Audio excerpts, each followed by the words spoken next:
एक रुख वो है जो सोहेल साहब ने और शहजाद भाई ने दोनों ने बताया, दोनों से एग्री करता हूँ, लेकिन एक रुख इसका और भी है। एक रुख है कि इस वक्त मुल्क में आग लगी हुई है, महंगाई, बेरोज़गारी, गुर्बत की, कोई इदारा आपका सर पैर नहीं है। जो एक हुक्मरान लंदन में है, एक दुबई में है, एक मुकदमे भुगत रहे हैं, निगरान हुकूमत है। तो इसमें अब एक पहला तो होना चाहिए ना कि पहला क्रैकडाउन तो होना चाहिए, उसके बाद मीडियम टर्म और लॉन्ग टर्म की तरफ बढ़ें, उसके बाद इदारों की तरफ बढ़ें। दूसरा ये है कि इस मुल्क में हमने देखा कि हम हमेशा से ग्लैमराइज करते हैं कि आके फौजी डिक्टेटर जो आइन तोड़ देते हैं, उनके पास वो कानून की से बालातर होते हैं। लेकिन क्या हमारे जमहूरियों ने जो सिविलियन आमर हैं, क्या ये पिछले दोनों मरतबा पीटीआई का देख लें, लास्ट जो डिप्टी स्पीकर की थी, और ये इनका इलेक्शन से देख लें, क्या ये इन्होंने आइन नहीं तोड़ा? क्या ये आइन तोड़ने वालों के साथ अपने मफाद के लिए नहीं खड़े हो जाते? फिर ये है कि मनमोहन सिंह था इंडिया के पास, लेकिन मनमोहन सिंह का ये जानना बड़ा ज़रूरी है कि मनमोहन सिंह की 5 बर्रे आज़मों में जायदादें नहीं थी। मनमोहन सिंह ने ज़ाती मफाद को नहीं देखा, ज़ाती सियासत को नहीं देखा, ज़ाती वोट बैंक को नहीं देखा, अपने मर्जी की कानून साजियाँ नहीं की, बल्कि एक मुश्किल फैसला लिया। क्या हमारे किसी ने मुश्किल फैसला लिया? फिर उसके बाद आखिरी बात मैडम शेख, इदारे किसने मजबूत करने थे?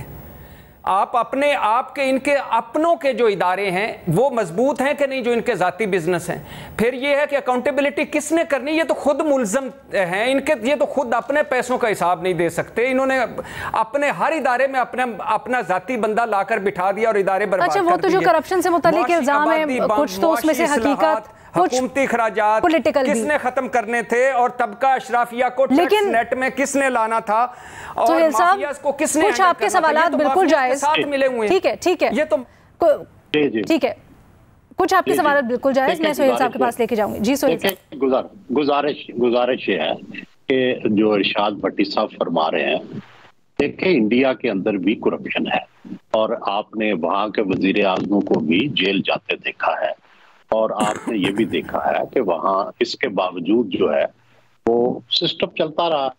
तो यहाँ भी पाकिस्तान का तो कोई प्राइम मिनिस्टर ऐसा नहीं, तो शायद ही कोई एक आधा प्राइम मिनिस्टर हो जो जेल नहीं गया। तो पाकिस्तान के तो सारे प्राइम मिनिस्टर जितनी देर बेचारे इक़्तिदार में रहते हैं, उतनी देर, उससे ज्यादा देर जेल में रहते हैं, किसी को छोड़ा नहीं गया। तो कितना एहतसाब करना है? कौन, किसको सजा नहीं मिली, किसको जेल नहीं भेजा गया? सवाल यह है कि जो अगर सारा बोझ आपने सियासतदानों पे डालना है तो इससे मसले हल नहीं होंगे। क्या सवाल यह है कि कॉन्स्टिट्यूशन के तहत आपने कोई असेंबली रखनी है या नहीं रखनी? अगर रखनी है तो वही जनरल ज़ियाउल हक वाला सवाल है जो उन्होंने किया था कि क्या फिर सियासतदान जो है इंडिया से लाए जाएं? ये आपके अपने सियासतदान है ना, आप खुद ही चुनते हैं, अवाम ही चुनते हैं ना, पाकिस्तान के लोग चुनते हैं। तो आपने पाकिस्तान के सियासतदानों के साथ ही गुजारा करना है ना। और जिस तरह से फौज एक अदारा है, इस तरह पार्लियामेंट भी एक अदारा है, जिस तरह से जो है जो मुल्क के बाकी मीडिया एक जो है इंस्टीट्यूशन है, इसी तरह पॉलिटिक्स का भी एक इंस्टीट्यूशन है। तो आपको वहां अच्छे या बुरे, ये तो अल्टीमेटली छाननी है, और छाननी है इलेक्शन। जब आप इलेक्शन करवाते रहते हैं तो वो छाननी में से लोग जो है आहिस्ता आहिस्ता गुजरते रहते हैं, लोग एहतसाब करते रहते हैं, और जो इलेक्शन भी हो वो भी बिल्कुल ट्रांसपेरेंट हो, जिसके ऊपर किसी को शक को शुबहात ना हो, जिस तरह से पहले होते रहे। जिसका सवाल तो ये है ना कि जो पाकिस्तान बनाने वाले थे कायदे आज़म मोहम्मद अली जिन्ना, वो क्या सियासतदान नहीं थे? क्या लियाकत अली खान सियासतदान नहीं थे? क्या जो अगर बनाया सियासतदानों ने है तो क्या आप चलाने के लिए किसी और को लाएंगे? तो ये जो है ये सवाल बिल्कुल इररेलेवेंट है। असल बात यह है कि जो कॉन्स्टिट्यूशन के अंदर लिखा है आप बिल्कुल एहतसाब करें। आपने एहतसाब बेनजीर भुट्टो का किया, आपने एहतसाब जुल्फ़िकार अली भुट्टो का किया, किसका नहीं किया? जुनेजो को किया। कोई बंदा यूसुफ रजा गिलानी को कोई किसको छोड़ा है? तो या तो हो कि कोई उनका एहतसाब ना हुआ हो, आखिरी दम तक एहतसाब हुआ है, अदालतों ने किया, फौज ने किया, अवाम ने किया, इलेक्शन के जरिए किया, ये सारा कुछ तो हो चुका है। अब रह क्या गया? सवाल यह क्या आपने गुलेटिन चलानी है? इनकलाबे फ्रांस आ गया पाकिस्तान के अंदर। तो जाहिर है ऐसा नहीं होता आप एवोल्यूशन के जरिए मुल्क के अंदर चलते हैं। कॉन्स्टिट्यूशन एक बहुत बड़ी कामयाबी है पाकिस्तान की, उस कॉन्स्टिट्यूशन पे चलना ही मुल्क को आगे लेके जाएगा। कॉन्स्टिट्यूशन से हट के चलना जो है, जो भी रास्ता मैडम शेख एक बात भट्टी साहब मुख्तसर रखिएगा।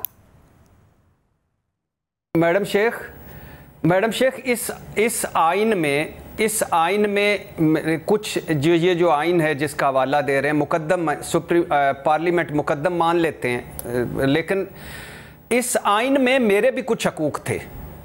क्या मुझे किसी ने भी वो हकूक दिए? 4 मरतबा हुकूमतें कर गए, किसी ने हकूक दिए? क्यों ये हर मरतबा आते हैं और आके ढीलें करते हैं? क्यों ये जब इनको फौज सूट करती है उसके साथ खड़े हो जाते हैं, जब अपना मफाद होता है अगेंस्ट खड़े हो जाते हैं? क्यों इनको वो FIA चाहिए, वो पुलिस चाहिए, वो इलेक्शन कमीशन चाहिए जो इनके मर्जी का हो, इनके मुलाजमों का भरा हुआ हो? मैडम शेख, ये आपने सारों को आजमा के नहीं देख लिया? मुझे बताइए इनकी तकरीरें उठा लें और इनके अमल देख लें, वो देख लें। अब अगर आइन को मुकम्मल पढ़ें, कायदे आज़म तो सिर्फ नोटों पर रह गए हैं, आइन को मुकम्मल पढ़ें तो उस आइन में अवाम भी है, हम भी हैं, सिर्फ ये चंद खानदान थोड़ी हैं। फिर मैडम शेख ये कोई इनकी किसी एक्शन में जमहूरियत नजर आती है, इनकी पार्टियों में जमहूरियत नजर आती है, इनके फैसलों में जमहूरियत नजर आती है। भट्टी साहब सवाल हो रहा है आपसे, भट्टी साहब जवाब दे दें, मुख्तसर वक्त रह गया। हम इन सियासतदानों के साथ रह लेते हैं, कोई आइन को मानते हैं जी? आप आइन को मानते हैं? क्या जवाब? क्या आप आइन को मानते हैं? कौन? आप आइन को मानते हैं? जी बिल्कुल आइन को मानता हूं, क्यों नहीं मानता मैं आइन को, लेकिन उस आइन को नहीं मानता जिसको ये तोड़ देते हैं और अपनी जाती मफाद के लिए इस्तेमाल करते हैं। उस जमहूरियत को नहीं मानता जो इनकी जमहूरियत है, उस पार्लियामेंट को नहीं मानता जो इनकी पार्लियामेंट है। आइन को तो मानते हैं, फिर मानता हूं सर, मानता हूं मैं, बस सदे अदब मानता हूं, आइन के आगे सर झुकाता हूं। सर मैं आइन में मेरे हकूक है, मुझे दें। कौन कहता है मैं आइन को नहीं मानता? मैं मानता हूं। बहुत तो आपका हक है ना, बोल रहे हैं, ये आइन के तहत ही आपको हक है। आइन ना होता तो आप बोल ही ना सकते।